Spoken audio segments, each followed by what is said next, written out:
Pyromancer. I've been working on my Portuguese. How was that? Oh, I don't think that's how it's pronounced at all. Oh, maybe if he was Italian. No, really. Tell me what you really think, PB. Don't hold back. Don't pull your punches. I don't usually. I don't know. I don't know if you've noticed. So I will tell you something that might make you feel better, Joe. Go on. You know, my mom watches coverage. Yeah. She doesn't understand. So does mine. Hi, Mom. Yeah. Hi, Mom. She doesn't understand a lot of English. Yeah. She's learning. She's having English lessons right now. Yeah. It's quite cool, actually. And then she told me that of all the WotC commentators, including me, you're the easiest to understand. Me? Yeah, you. I was baffled. Actual Riley Knight? Yeah, oh from my goodness. Australia. That is insane. It is, right? Because most people are on Twitter being like, I can't understand a word you say. Well, I mean, I can't understand you, but like Australian accent is the. I'm like, Mom, we have the same accent. How can you not understand me more easily? Like, it should be easier for you. Insane. She's like, no, you speak too quickly. Well, like, and Riley doesn't. Mrs. Paulo, that's very flattering. If you're listening, Mrs. Paulo, muchas gracias. I don't know how to say it in Portuguese. I'm really sorry. Muito obrigado. Muito obrigado. There you go. I like how you just do Italian intonation in everything. It's like one accent. It's like generic European language accent. Like if you could see Riley right now, he'd be like have his fingers up, you know, like the Italian. Yeah, the big, these Marcello or whatever. It. Yeah. Well, to mothers all around the world who are vaguely invested in your progeny's investments in Magic, we salute you. We love you very much. Good on you, Mum. And if you're listening at home in Castlemaine, it's great to have you along as well. I'm not sure if you understand a word of what we're saying, but all the same, you're the best. Let's have a look now at what's going on with Cifuentes and Cavalcante here. We have Cifuentes off to, I mean, I don't want to say a slower start, but Champion of the Parish into Kitesail Freebooter is not the sort of, hierarch into Mantis Rider start that we see sometimes here, Paulo. Oh, no, it isn't. And I think here is very interesting that Cifuentes did not attack. Yeah, right. That is a trade that a lot of players would probably be happy with. Also, it's very weird that the card is face down on the Kitesail Freebooter. It's like it's a Boma card. Yeah, it's gonna attack and be Exile. But like he's seen removal spells in Marcelo's hand, so it's not like that champion will grow to a massive size. Young Pyromancer now for Cavalcante.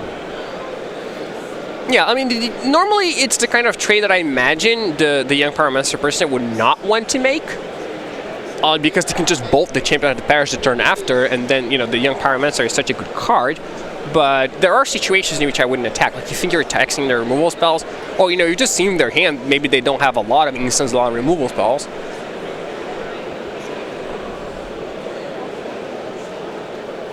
So Blood Crypt looks to be the pick here for Cavalcante off that Bloodstained Maya here.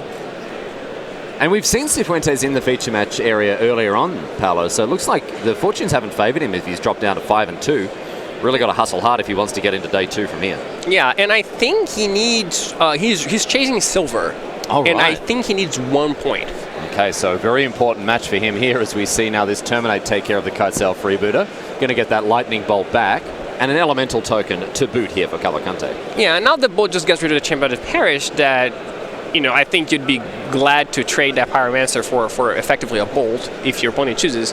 And they wouldn't choose to do that, I don't think. But Cavalcante well and truly in the driver's seat here as we see his elemental tokens gum up the board very nicely. And Cifuentes on turn, starting his third turn, I should say, with no creatures on the battlefield. That is not where the Humans deck wants to be at all. Oh, no, it definitely isn't. And, the Humans deck is one of the decks that the Margin deck prays upon. Oh, yeah. It's the Humans deck it's a very powerful deck, but it's not that great against cheap spot removal. Like Lightning Bolt is excellent against it. Fatal Push, Terminate, Snapcaster Mage, Path to Exile. Those cards are very, very good against Humans, and the Martyr deck is full of them. Oh, it's overloaded with cheap removal. Everything from Lightning Bolt, Fatal Push, as you mentioned, Terminate, Dreadball, Collective Brutality. Oh yeah. All these cards are going to do exactly what you want in trading for opposing creatures, and then all the while Cavalcante's being paid in kind with 1/1s from the young Pyromancer. So living life on easy street. It's fantastic stuff from him. Oh yeah, it's definitely good for him. He has like the one card he needs to get in play, it's the young Pyromancer, and then everything else is just going to be a removal spell for the top of his deck. There's nothing else in his deck. In come the 1/1s, obviously not looking to trade off that young Pyromancer for the Champion of the Parish and Lingering Souls. Not so obvious because that wasn't up for the first turn, but Yeah, I agree. You know, you see, chat is actually saying that the stream cut and my mom's story didn't go through. That's so really? sad. Yeah. That's very sad indeed. Well, I hope. Oh, so our mums didn't hear us saying those things about him. Apparently not. Oh, well. Well, bugger them. Don't worry about it. Too bad. Too bad, too sad. Yeah. And yeah, now, I mean, Cifuentes is in trouble. Yeah, look at this. I mean, an overwhelming board presence for Cavalcante here. 2 spirits taking to the skies to lock up the board even further. And the thing about humans is it doesn't play well from behind. There aren't a lot of ways for it to, it can't really afford to fall behind because its catch-up mechanisms just aren't really there. It doesn't have collected company. It doesn't have ways to draw extra cards. It has to rely on sort of staking its claim and then standing by it. Yeah, it is. It's not as much of a large deck as like Merfolk, but it is similar in that regard that every piece that you disrupt makes the other pieces worse. And it is the kind of deck that it has to be just adding to the board all the time because its cards work exponentially. Yeah, that's right. So, and obviously, like if it goes from 1 to 2, then you're going to have 2 very medium cards. But if you're going from 3 to 4, then a lot it's for good cards you've got there.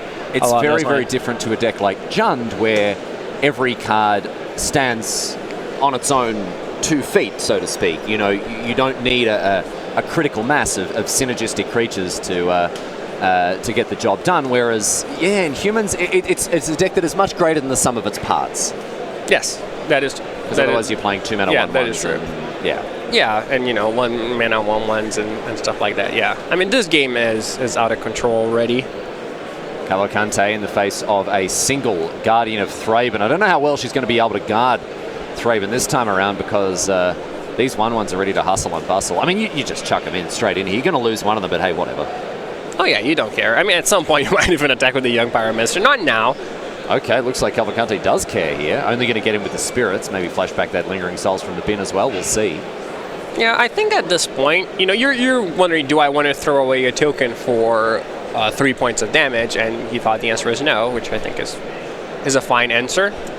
So, Lingering Souls flashback for, first of all, 3 mana. Second of all, no black mana. So we will need to get that one fixed. He tapped his mana about as incorrectly as he possibly could. Yeah, I mean, what are the odds? He has 4 lands. So together, he cannot get the correct mana. Dear. Oh, no. Oh, poor Cavalcante. We're getting that fixed up right now. Willie Adel's just jumped over again. Well, you got a good effort. Good effort. I really tried. And he still tapped 3 mana for it as well. Well, there's a Thalia, so he does have to pay the 3. Yeah, he does have to pay 3. Yeah, it looked like he thought he was casting it from hand, right? Yeah, it wasn't quite as funny as I thought it was initially.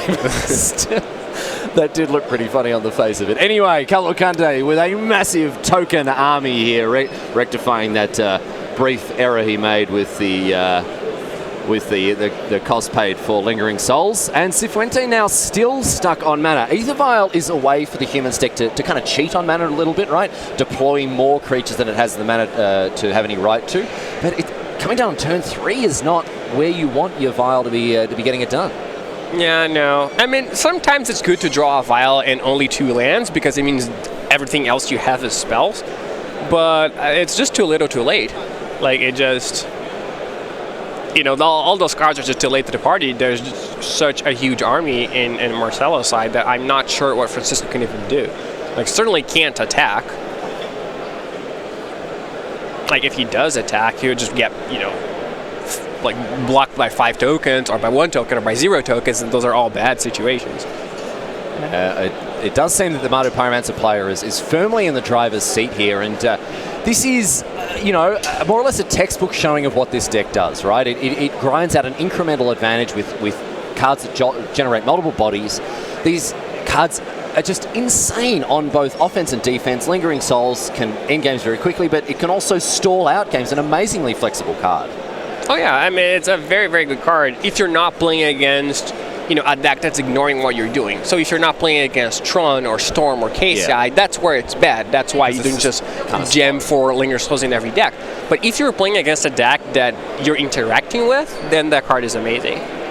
Just the 4 power, evasive, spread across 4 bodies, attacks really nicely, blocks really well against multiple threats. Yeah, you really have to pick your moment for this card, but in a matchup like this, hey, it's fantastic. It's going to be able to lock down the board when necessary, push through damage also when necessary here.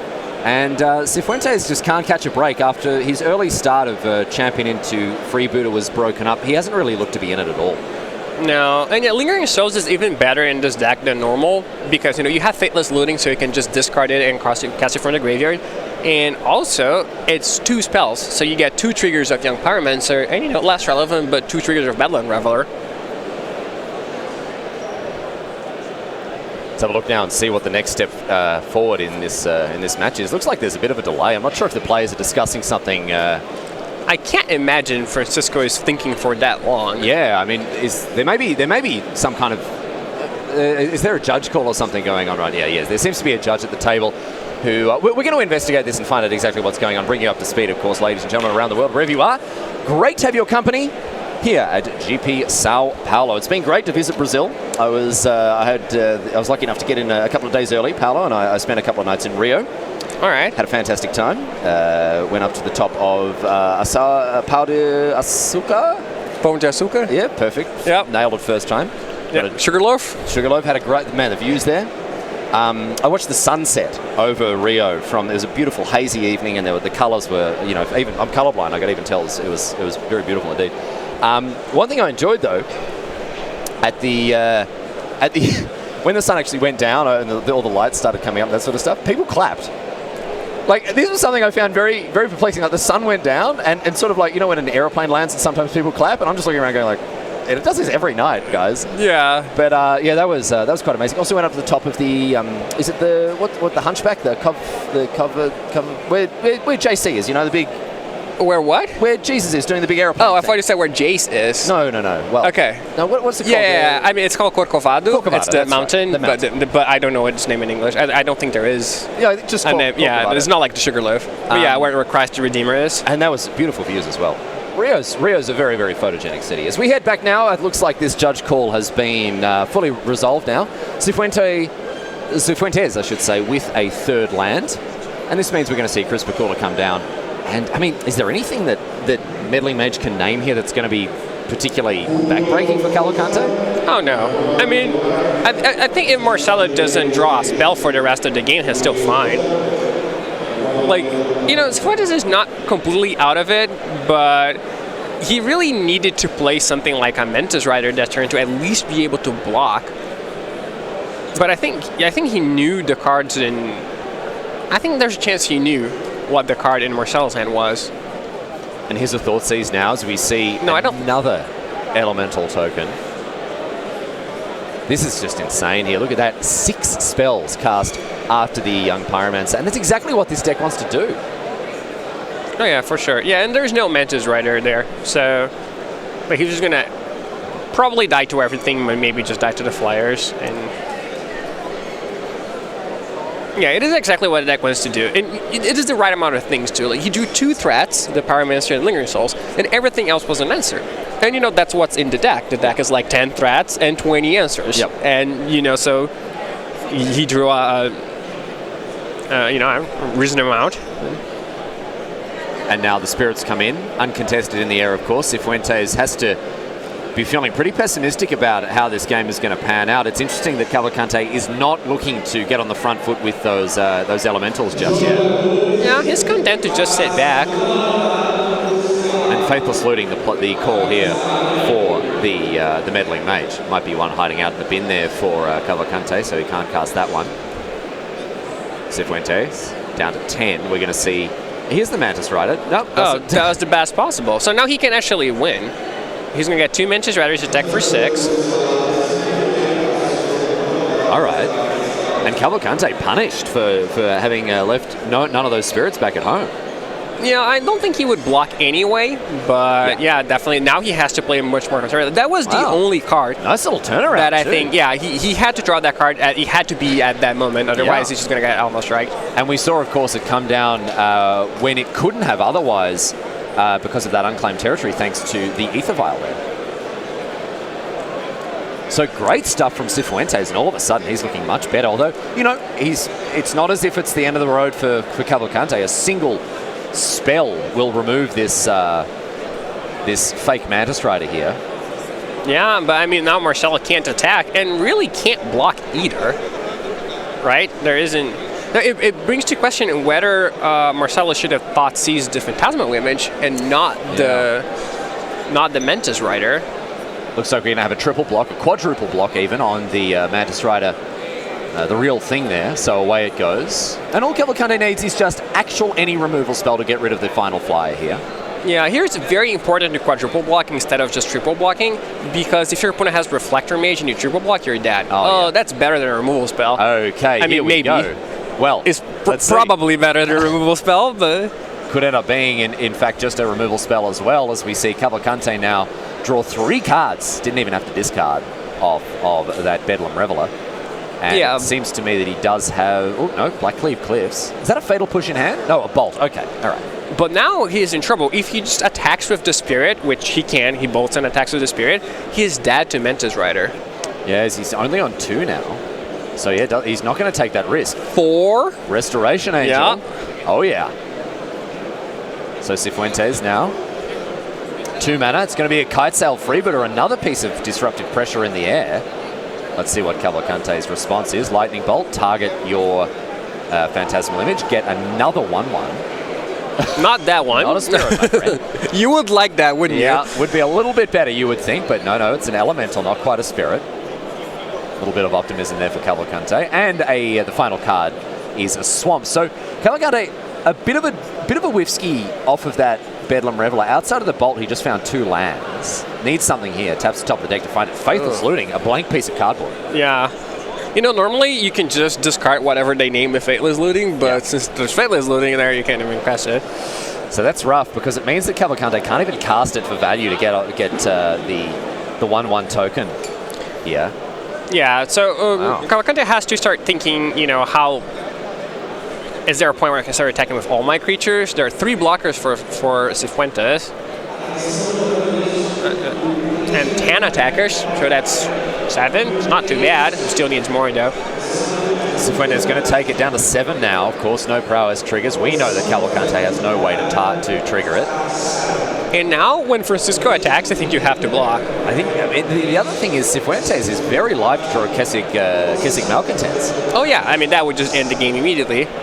Wow, that Mantis Rider was just such a huge draw. Oh, it was. I mean, it was the best. It was the only thing he could draw, I think, to get back into game.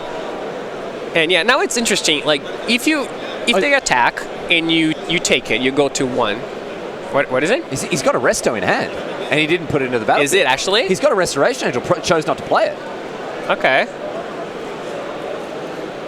So the Angel would have just been lethal. Yeah, especially now with this Thalia's Lieutenant, because of course. Yeah, that would make it lethal. The Angel, the Lieutenant doesn't get a trigger, dude. It doesn't get a counter. Oh my goodness. Okay. Yeah, now a force block from Cavalcante. So had Cifuentes put that Restoration Angel in play, he'd be walking away with a big W here. As it is, Cavalcante gets a final bite at the cherry.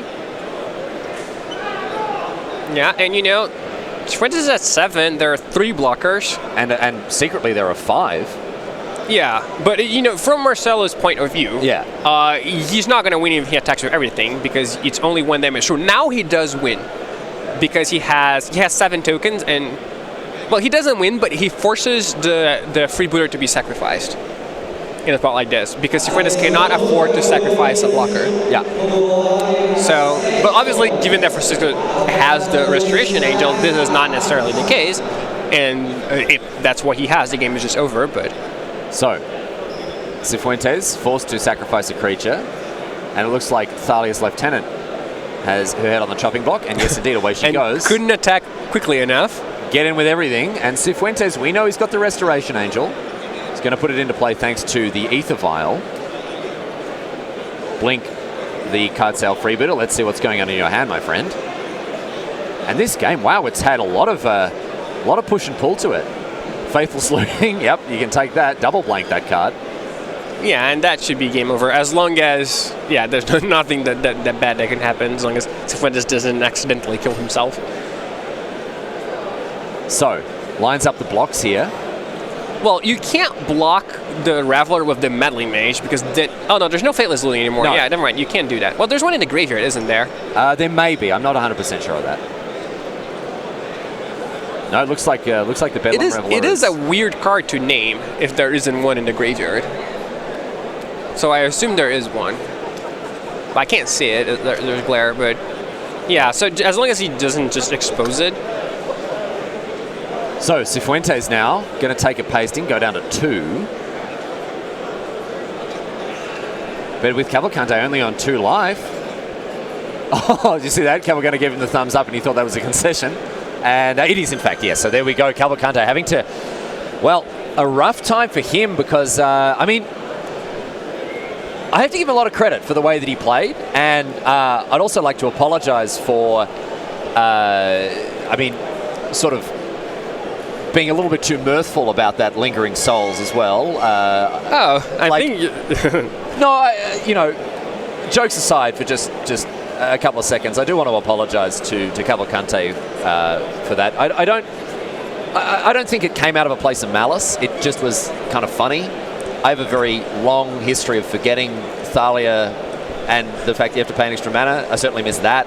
And obviously no malice, no negative intent was meant there. I do apologise to Cavalcante and to anyone else who thought I was being particularly nasty there. It obviously wasn't my intent, and yeah, I do apologise. But he kept a cool head, and that I think is very important. Cavalcante, that's a rough loss to take, I think.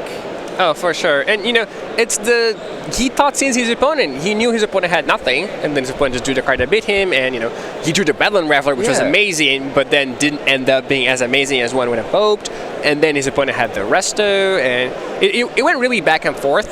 From Marcelo's perspective, he thought he was winning the game several turns in a row. And that's the thing, like, he was in such a good position, he's thinking already this is locked up, and this is going to go to game 2 very simply, and, you know, I'm not wearing a hat, but if I were, I'd be taking it off to Cavalcante for just the way he took that loss on the chin. That's a rough position to be in. And, you know, there was a slip up here and there, whatever else, and I'm not going to draw too much more attention to that. And again, I apologise for my response to that, which was a little bit inappropriate upon reflection. But I just want to commend the way that he took that loss and again, yeah, make it clear that the mirth was coming from a place of amusement and not malice. In any case, Francisco Cifuentes had to rip some pretty spicy pepperoni off the top of his library. He certainly did that. The Mantis Rider draw, the Restoration Angel play, everything lined up for him to take out that game in a very convincing way. And I'm impressed by the way he played that too, Paulo. Yeah, no, it was good. And, you know, there were a couple decisions that could have been made differently, I think, on both sides. For example, Marcelo, when he thought seize, he took Tyler's Lieutenant instead of Phantasma Image, which, you know, he ended up facing 2 Mantis Riders instead of 1/4/4 Mantis Rider, which probably would have been better, even though he doesn't like to bolt at that point either. So, but you can still just quadruple block it or block it 1 and bolt it. Yeah, and it was a complicated game. You know, maybe he could have attacked a couple turns earlier, but then he's throwing some creatures away. He doesn't know the opponent's going to draw exactly Mantis Rider. Like, what if you attack, throw some creatures away, they draw Reflector Mage or whatever? Then, like, well, you throw more creatures away, or it's not that simple. No, there are a lot of twists and turns to that match. It might be one that I have to watch again just to see exactly how the cards were falling, because it was tricky. It really seemed like Cavalcante was just going from strength to strength with that young Pyromancer, but ultimately things not falling his way. I've got his sideboard in front of me here, ladies and gentlemen. You may be interested to learn some of the technology he's working with post-board. A couple of extra collective brutalities, 2 to offset the ones in the main deck as well, 2 of them. Double engineered explosives and 2 wear tear, which I really like post-board. We've got double Goblin Rabblemaster and Hazaret the Fervent as extra pressure, in addition to another Liliana the Last Hope as a form of, you know, another threat to bring in addition to an Ensnaring Bridge. Now, this is a card I want to ask you about in this matchup here. You would think it ought to include against any go-wide creature strategy. I mean, Ensnaring Bridge, how good is it when you're playing against something like humans? Oh, I think it's good. You know, ironically enough, out of Lantern, which is the Ensnaring Bridge deck, it's not that good. Because they always know what you're going to draw because of Lantern, and they can just Meddling Mage that, and then you draw a card you cannot cast. And then you have a card in your hand, and the creatures attack you. Noble Hierarch attacks you and stuff like that. But out of Mardu, I think it's quite good. On the other side of the battlefield, Cifuentes, double Auriok Champion, double Gutshot, double Is It Staticaster, 2 Kataki, 2 Reclamation Sage, 2 Zathra Necromancer, and 3 copies of Sin Collector here. So a nice streamlined sideboard, and plenty to like in this one as well. If we are going to see stuff like the Young Pyromancer and Lingering Souls combination again, Is It Staticaster is going to be massive. Okay, Is It Staticaster is good against this deck. You know, it has all those token makers. It is very bad outside of that. You know, it's not a threat, but I think you still want it. And cards like, you know, Xanthrid Necromancer and Sin Collector are just good against the grindy game that Mardu Pyromancer plays. So you get to play, you become a lot more resilient after board if you're humans. And then if you are, you know, Mardu, you don't really change much. You know, you're going to bring in some explosives, you're going to bring in Ensnaring Bridge, maybe Liliana Less Hope, but this is all things that, with the exception of Ensnaring Bridge, is all things that you're already doing, and you'll do a little bit more of them, or a little bit better. Yeah. Versus, you know, Francisco gets to board in cards that change the dynamic of the matchup by being, you know, 2-for-1s for him. So I think the sideboarding here really improves the humans deck more, but it kind of needs it a lot more too, because it is a bad matchup for a game 1. I think the other important thing to note here about the Mardu Pyromancer deck and what you were saying about sideboarding there, PV, is the fact that this is archetypical of mid-range decks in Modern, right? When they're sideboarding, they're not doing anything that enormously changes their game plan. They're just turning a couple of knobs to sort of increase what they need to, decrease what they don't need anymore. Yeah, just making their deck a little bit more rounded, a little bit better. Whereas in other more linear decks, they can really shift the texture of a game by bringing in, for example, Is It Staticaster, something like Reclamation Sage, what have you. Yeah, for sure. And you know, the Mardu deck is already full of removal spells, and it's playing against a deck where removal spells are good. So you don't have a lot to take out. Where are you going to take out? Like, you know, even the bad removal is good all the time. Even the discard can be good. Yeah. So you're not taking cards that are horrible, so you don't need to sideboard much. Versus if you're playing against a blue-white control deck, there are 10 cards you must absolutely take out, for example. Because they just do stone nothing in that matchup. Here is a Kite Sail Freebooter now. Nice follow-up to that Champion of the Parish there, gaining a counter. And Engineered Explosives, Lightning Bolt, we have Collective Brutality, Liliana the Last Hope, followed up by a Sacred Foundry. I like this hand. Oh yeah, it's a very good hand for Marcelo. But again, you know, any hand that has a threat and all answers is going to be good for him. That's the hand he had game 1, which unfortunately didn't pan out for him, but, you know. Yeah, we'll see here what. We'll see here what Cifuentes is looking at. I mean, what are your initial thoughts immediately as you look at this? I mean, I think you should take Bolt because you want your opponent to use his best card. Sorry, I think you should take Brutality. I mean, because you want your opponent to use his best card to kill your 1/2. So if you take Collective Brutality, they will have to bolt it to get the Brutality back, which means they're left with Brutality in hand. And if you take the bolt, they're just Brutality and left with a bolt in hand, which is better. That said, the turn is very likely to go, you know, Brutality Bolt the following turn, regardless of what you do. This is the card that I would not take because I think it's the only one that you're not pressured to. I mean, it would be good on one. It depends on what his hand is. So it does stop it does stop an explosives on 1 that will kill the Vial and the Champion of the Parish immediately. So that is good because of that. It depends on what his hand is and how much he values that Vial. I can't really see his hand right now. I guess just taking away the only real answer to the Vial there, because of course the Collective Brutality, the Lightning Bolt, they all kind of do the same thing. Here's an interesting one though from Cavalcante. He's got a Blood Moon. Yeah, he does. And that card is quite good against humans, especially if you have an explosives for a Vial. I actually like Francisco's play here a lot now that I think more about it, taking the explosives. Because if you take Bolt or Brutality, your opponent still gets to cast those 2 cards if they want to, or they get to cast the explosives if they want to. So they still get to do whatever they want. But if you take explosives, you take away their option of going explosives and blow it in the same turn. So the only play that actually disrupts what your opponent might want to do is taking the explosives. Everything else, they can choose to do whatever they want. I remember someone writing an article about this sort of concept on Channel 5 at some point in the recent past, PV. Yeah, someone has. Was it you? Someone's reading a lot of articles. Was it you? About a lot of things. Yes, obviously it was me. So Sin Collector now is going to get rid of that Lightning Bolt once and for all. But Cavalcante now in a reasonable position. He's going to be able to clean up the board nicely with his engineered explosives. And Blood Moon, well, Cifuentes does have the planes, but even with that, it's going to be hard without the Aether Vial, without access to many basics, to play through this Blood Moon. Yeah, the issue here for Marcelo now is, do you blow the Aether Vial first and then you play Blood Moon next turn? Or do you just play Blood Moon now, but then the Vial is going to be there for one extra turn, you're going to take more damage from the champion? I want to see what else he has. He also won't have access to white mana if he plays the Blood Moon, though he does have black mana already.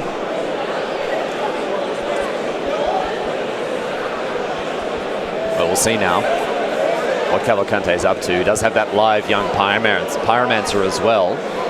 Yeah, and Sim Collector is a card that is good against Mardu, but it's not a true 2-for-1. It's, because there's so many 1/1 tokens that you're not going to trade it for a real card. Yeah, and I mean, it almost always is going to hit something in their hand, right? It's always going to strip away something like a Boulder Fatal Push, what have you. But the body that it leaves behind is just, not that impressive. Even as a 2/2, it would just be immeasurably better because, a single elemental token couldn't just jump in the front of it. But still, hey, I like this guy. I love it against control. Oh no, I mean, you'll board it in, but it's more like a 1.5-for-1 instead of a 2-for-1, which it normally is. Though if you do have Tyler's Lieutenant, then you can just make it a 3/2, at which point you're getting a really good creature out of the deal. An actual real card out of it, yeah, for sure. All right. Well, Cavalcante is finally going to hit the accelerator here and get these 2 1-drops out of here. Get him out of here, he says. That engineered explosive's taking care of both the champion of the parish and the Aether. That's just an honest, good old-fashioned 2-for-1. Yeah, and it's a pretty good one, that too, because it looks like Cifuentes doesn't have much else going on. He has a second Vial, but no creatures. Oh, dear. All right. And again, this is exactly what we talked about here. That Sin Collector did not get the value you would hope. And double Aether Vial now. Okay, well, hey, this is good in the face of a Blood Moon. Well, I think he tapped the Ziggurat that you cannot tap to cast the Aether Vial he did there. Do that. Which is awkward because he also wants to use the Horizon Canopy, which the thing also doesn't tap for, so we should probably pause that. Yeah, we're going to get that one fixed up. Yeah. Oh, yeah. We're going to get that one fixed up here. Looks like both these players need to be a little bit more vigilant with the mana abilities they use in their lands there. Ancient Ziggurat is not going to be able to power out one of those Aether Vials. Of course, it can only be tapped for mana that is used to spend on, or is spent there on creature spells. So, easy enough fix here. Nice one catching that. The eagle eyes of Paulo Rosa miss very little. Well, I think Cifuentes is just not going to play the second Vial. Nope. Well, he is, but I don't think he should. I think he should just... Well, it's arguable whether he should have played Mantis Rider even instead of using the Canopy. I think he didn't because he maybe wants to see if Marcelo taps out at some point and he gets the 3 damage in at least. What are the chances that Cifuentes tries to activate that Horizon Canopy in a turn? Oh, I think at this point very low. He must have realized...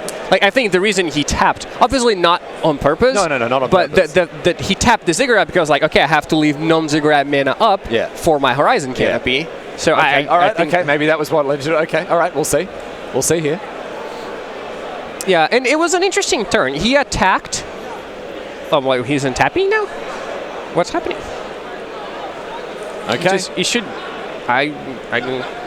Well, he attacked his Sim Collector into a 1/1 token, which I don't really like, because if you draw like Tyler's Lieutenant, again, you get a better creature out of it. Yep. You could draw Phantasmal Image, at least you have something to copy. He has 2 Zentrid Necromancers in his deck, so it's just better to have a creature for him. Yeah. He's playing a tribal deck, so he wants the board to be full. I mean, we talked about this, right? We talked about the fact that the Humans deck is greater than the sum of its parts, and having individual random 2/1s, whatever, lying around, it's just not where you want to be. It looks like we've actually got a full rewind here of this game, and now we're going to see the spells cast one by one, and Cifuentes gets a chance now to maybe, just cast that single Aether Vial. Yep. Yeah, okay. I do think that is better.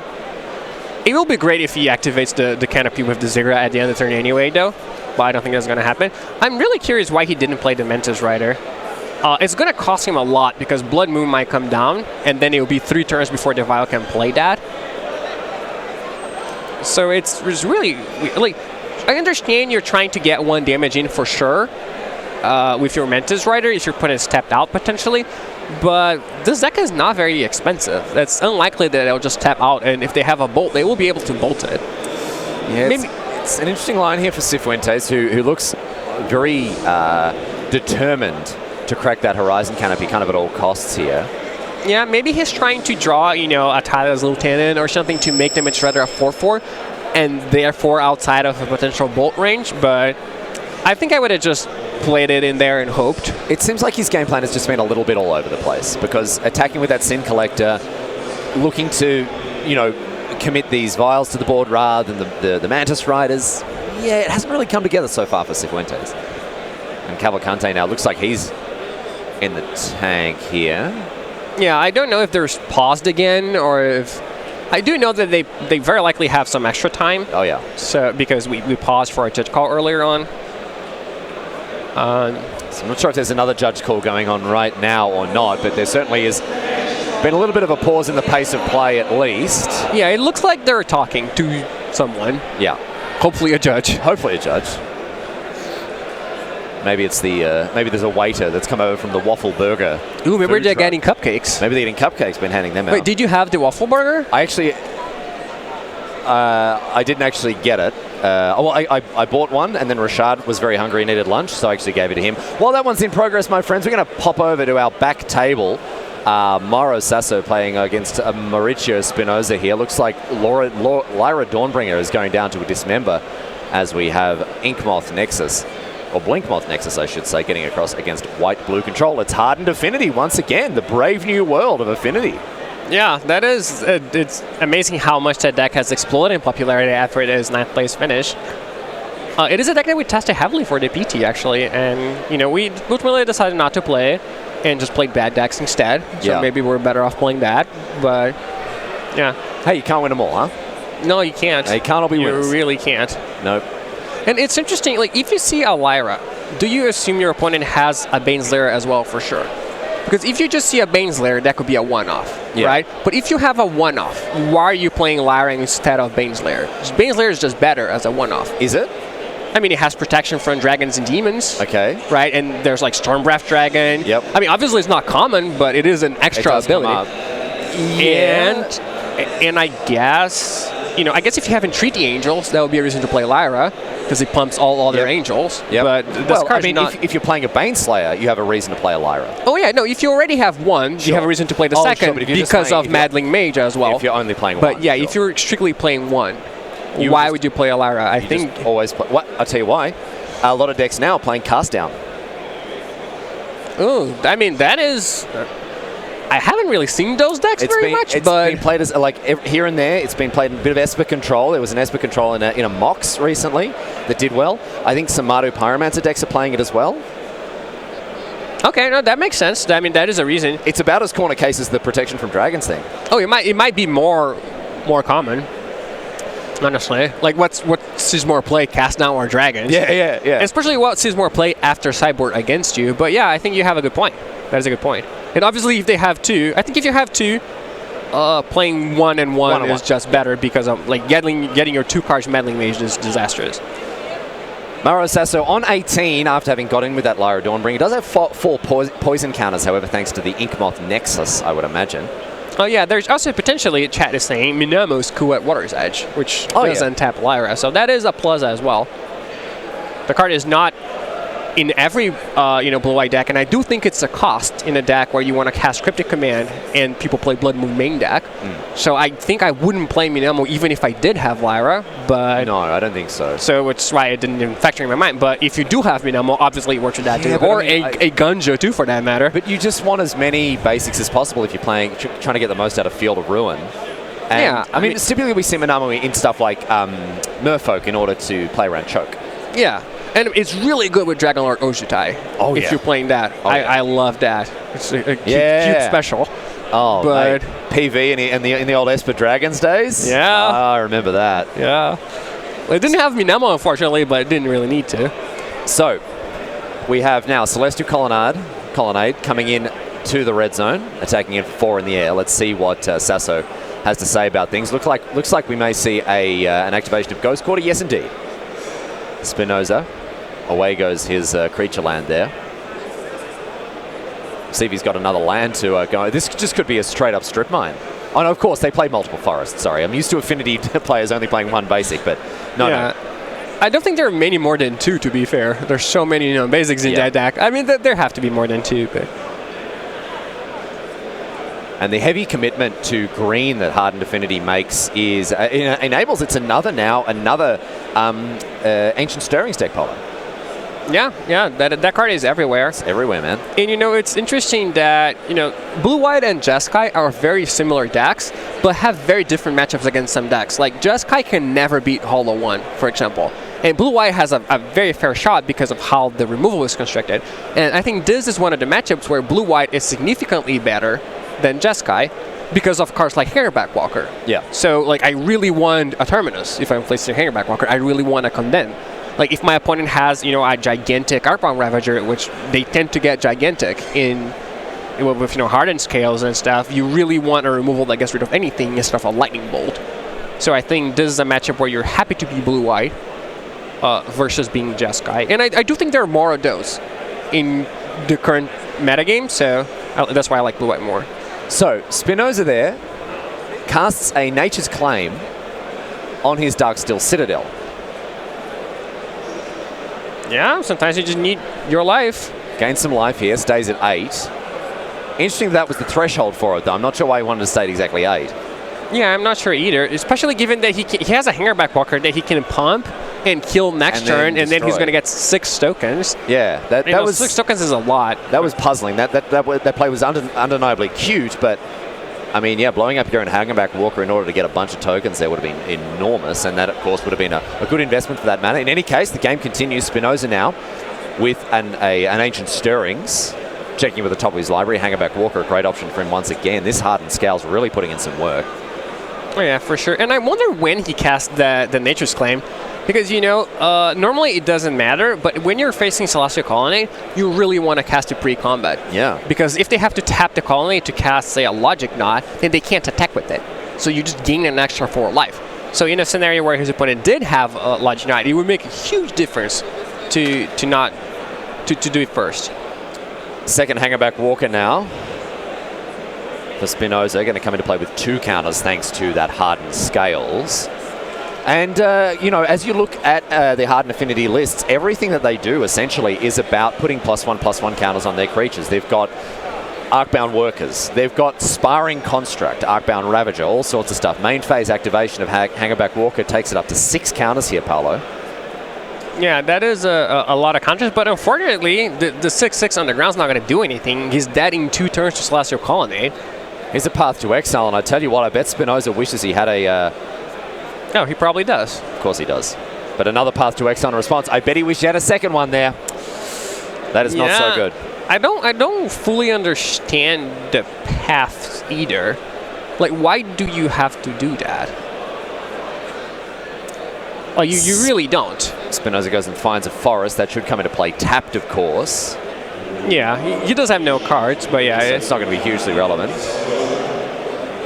And in comes the Celestial Colonnade.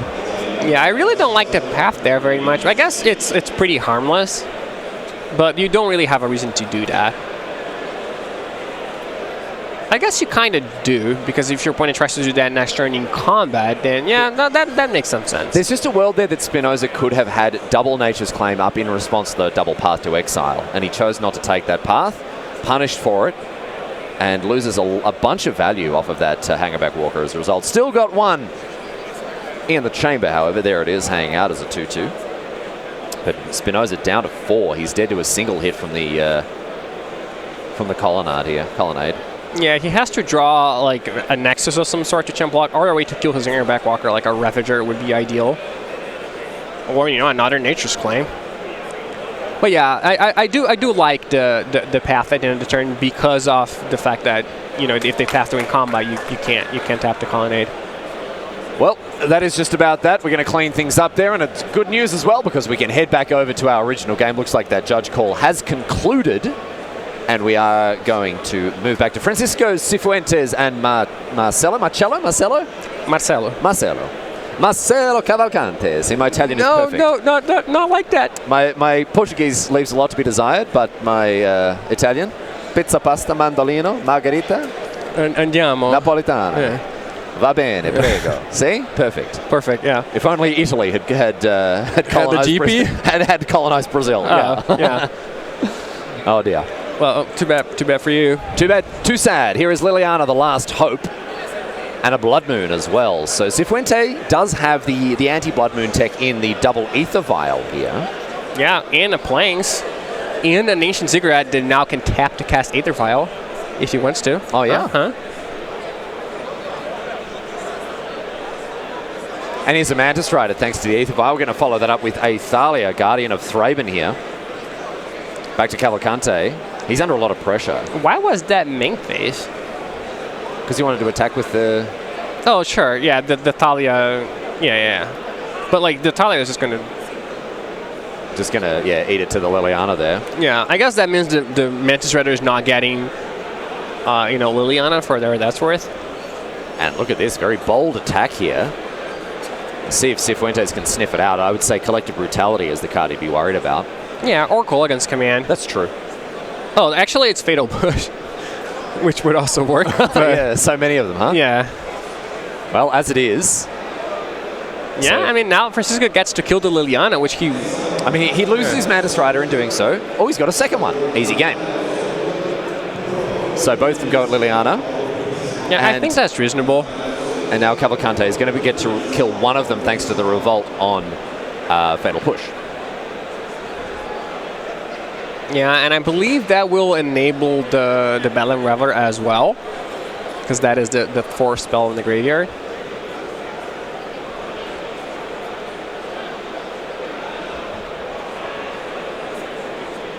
Let's see what Cavalcante's next move is now. Looks like he's got... Is that a Thoughtseize? No, it's an Inquisition. Ooh, he's not going to make a token? Oh, no. If I'm Francisco, I'm throwing that card into play so quickly. Yeah.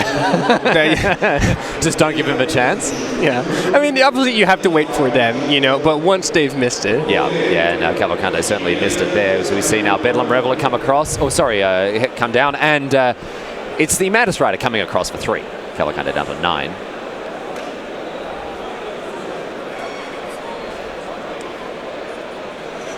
And these plays have been given some extra time, of course, after that judge call was resolved. So as you can see, the round timer has been updated to reflect that. Here's a young Pyromancer. Yeah, and then we're going to see the Fatalist Looting Lingering Souls combo. Yeah, it's not a bad one. Which is going to work to, cast it even under Blood Moon. So draw 2, discard 2 with an untapped land. Oh, and look at that. Discards 1 and the second one there as well. So fast that Lingering Souls is put in the bin. And the Blackleaf Cliffs, does that come into play untapped? Thanks to the Blood Moon? No, it shouldn't. No, okay, all right. I don't believe it should. I don't think that it does. I don't think that the Blackleaf Cliffs comes into play untapped. I mean, it's a mountain, right? But okay, I'm not sure about that. I don't know exactly how that works. But in any case, it is way too late for us to rewind now. Yep. And the game goes the way of Marcelo Cavalcante. So it is all good in the hood. As we go now to game number 3 between these two players as Cavalcante evens up the ledger.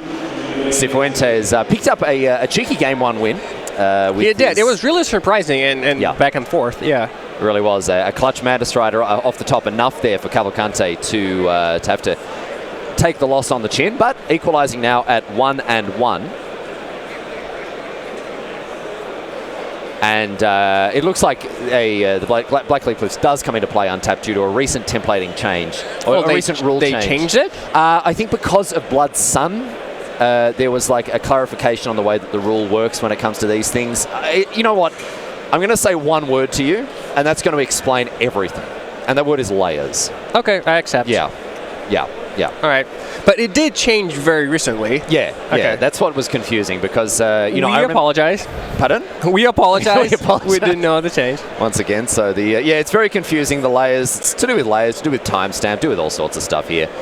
And looks like, again, a judge is getting involved with shuffling as well. So these players certainly...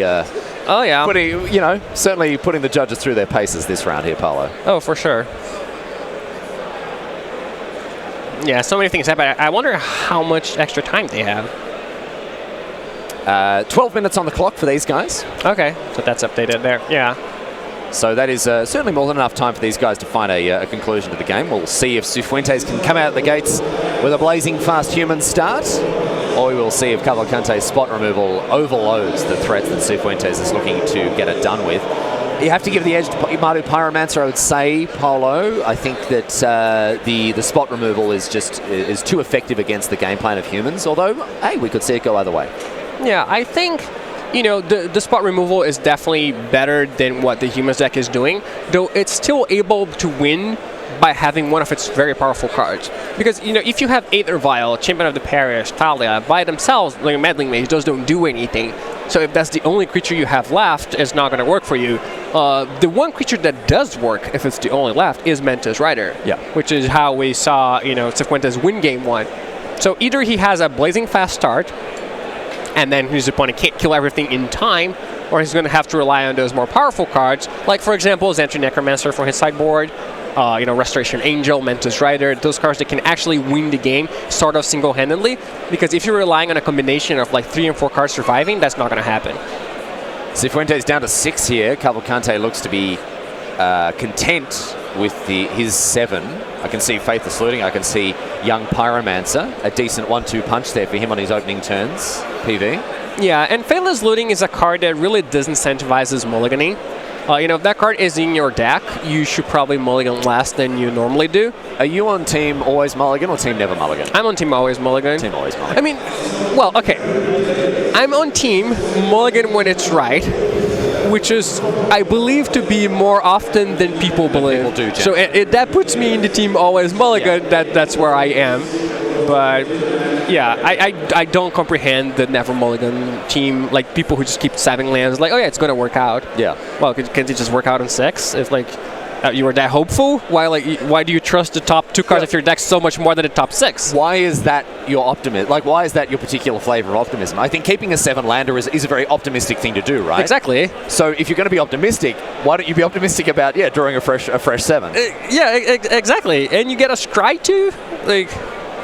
Yeah, I'm definitely on the team always mulligan. Yeah. It also depends on the format a lot, what deck you're playing. Yeah, of course. Like, you know, a deck like Hollow One, you have Faithless Looting, Goblin Lore, Burning Inquiry, you don't mulligan well. A deck like Scape Shift, you need all your resources, you don't mulligan well. But a deck like, you know, Tron, that deck actually mulligans pretty well, I think. Wait, is he on 5? He's down to 5, and it was a Noble Hierarch to kick things off here, but Cavalcante does have the Inquisition of Kozilek in addition to that Faithless Looting. So we'll see what he wants to go after here. It might be the Sin Collector, might be the Thalia. Cifuentes is going to be left with very little to do here, Paulo. Oh yeah, it's not looking great for him. I mean, you can be feeling pretty good, you know, when it's a bad matchup on a game 4 day 2, game 3, and you just mulligan to 5 on the play. Yeah, that's rough. That's not going to be good. It's rough as we see Cifuentes actually empty his hand, playing out that Aether Vial before the Thalia, certainly the optimal way to do it. And he's a Young Pyromancer, so Cavalcante takes a turn off to set up, and we're going to see all interaction all day from him moving forward. That Fatal Push is going to be a nice one. It's an interesting decision to take the Sin Collector instead of the Thalia, because I feel like you're up so many cards already that you don't mind losing a card. Especially because you're going to play a Pyromancer, you're going to get a token, the 2-1's not going to do anything. Whereas the Thalia could actually stifle your, well, never mind. Yeah, but the Thalia could actually stifle your development. He can't cast yeah. Of course, yeah. But it costs 4, so he's not going to be able to cast it. Yeah, I mean, he will have to take that back, and it'll be another judge call, and this match really loves their judges. But yeah, I think, you know, the main point is that the way you lose is by stumbling. And Thalia is a card that lets you stumble. Instead of casting 2 spells a turn, you're going to cast 1. Though obviously I don't know what his hand is at this point. Well, Cavalcante is still able to double spell here thanks to the Faithless Looting and the Fatal Push. Blood Moon hits the bin, as does that copy of Blood Crypt. So no blood here. Yeah, Blood Moon not very effective if you're facing a Vial and a Noble Hierarch already. Young Pyromancer gets across now, back to Cifuentes. 1 card in hand for him. Yeah, and this is a spot where he really needs the cards that win the game by themselves. He really needs Mantis Rider, and he needs it very, very quickly, or he's not going to win.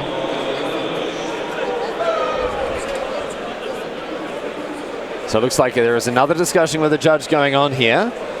Wait, what happened now? I'm not 100% sure. Maybe getting clarification on that error he made in trying to cast the Liliana. They do track these things between games, that kind of gameplay error. Yeah, and for Cifuentes, it's even worse because now you know your opponent has Liliana, the last hope. And they have a land to cast it too because, well, they don't need it. Talia's gone. Yeah. But even if you do play it, I did discard a land. Yeah, they know they've got the way to cast it after that Faithless Looting as well. So yeah, though it is very good if you draw Meddling Mage. That is a way of getting punished by accidentally, mistakenly playing your card, not accidentally. And it looks like the judge call continues here, ladies and gentlemen. Only the finest judge calls coming at you live here from Sao Paulo in Brazil. We know you love them, and we got them here to give to you. My name's Riley Knight, joined by my co-host, Paulo Vita Dama de Rosa, the voice of reason. We're going to make that stick. We're going to make that happen. Yeah, it is really intuitive. I think you like it, don't you? Yeah, obviously I like it. Obviously you like it. I am the voice of reason. You're a lot. You're the voice of a lot of reason. Well, I'm a lot the voice of reason. Oh, okay, sure. You're very much the voice of reason. Yeah. Yes. All right. I'm sorry. So once again, these players get a little bit of a mental break, get a bit of respite here. Can chill out, think about what they might be having for dinner. Not sure what our dinner plans are, Paulo, but I know that the rest of the Brazilians that I chatted to threatened to take me out and make me eat chicken hearts. Ooh, I love those. Oh, no. They're so good. No. And you can have chicken heart pizza too. And chicken heart sandwiches, like burgers. Chicken heart burgers are so great. Okay, I love half of what you're saying. Pizza, love it. Burgers, fantastic. Chicken hearts, no. Why so prejudiced? It's not prejudice, dude. I like. Wait, have you had it, or you just like the idea of it? No, I don't. I just like the idea. There's a lot of food I haven't eaten, but no, that I don't like. Never eaten asparagus. Never eaten artichokes. Just don't like it. Wait, asparagus? So we are going to bring it back to the booth now. Maybe we can discuss our culinary habits a little bit more as this judge call continues. But wait, asparagus? I've never eaten asparagus. That's such a weird thing to dislike on principle. I'm okay with you not liking it, but just knowing you're not going to like it, even though you've never eaten it. It's green and no. So many things are green. I know. I like green M&Ms. I like peanut butter. But the only green thing you like is green M&Ms. I like lettuce. Do you like broccoli? No. Oh, uncooked, it's okay, but okay. No. Basically, like if you would put food in front of a 6-year-old, and they would be like, you can imagine that's also going to be my response to it. Sure. Yeah. Sure. I've never tried to get out of that case there. My friends, we do have this judge call going on in the feature match area. In the meantime, of course, well, hey, we're getting close to the end of day number 1, and we don't have too much more going on, but. We can talk about the decks that we've seen in the feature match area there. Humans and Maru Pyromancer. Maru Pyromancer was, I guess, it had a bit of a breakout performance at the last Modern Pro Tour, where Humans was sort of touted as the best deck, right? The deck to beat, at least in many people's minds. So it's good to see these decks have kind of stuck around a little bit. Yeah, they definitely have. And, Mardu is just the newest flavor of Jund. Yeah. That's what it is. Okay. We've gone through, history. We've had Jund, and we've had Abzan, and we've had Jund again because of Bloodbraid Elf, and now we have Mardu. And all those decks are very similar in what they're trying to do. Obviously, they play different cards. They're not the exact same. There's Blood Moon main deck, and Flameless Looting, and stuff like that. But the idea is very similar in that you discard their best cards, kill their best creatures, and then play a very good card of your own to take over the game. Yeah, it's that grindy kind of typical mid-range thing. And the new face of aggro is very much Humans. Yes, Humans has replaced every deck like it. Yeah. So, that's a great way to put it. Yeah. Merfolk is a deck that just doesn't exist anymore. It's just bad Humans. Yes, it is just bad Humans. Yeah. And decks like that. Well, my friends, that is just about that. I can reveal to you that the match that we're watching is over. I'm sure if you want some more details, then you'll be able to find them online. But right now, we are going to close things out. Paulo, what a pleasure it's been to hang out with you, my dude. Yeah, same. Looking forward to doing it all again tomorrow. We'll be back live 9:15 local time, and we do hope you're going to join us, Tim Wallaby, and of course Lucas Esperbertu for more coverage of GP Sao Paulo. But for the rest of the coverage team here in Sao Paulo from Brazil, it's Riley Knight saying good night. We'll see you tomorrow.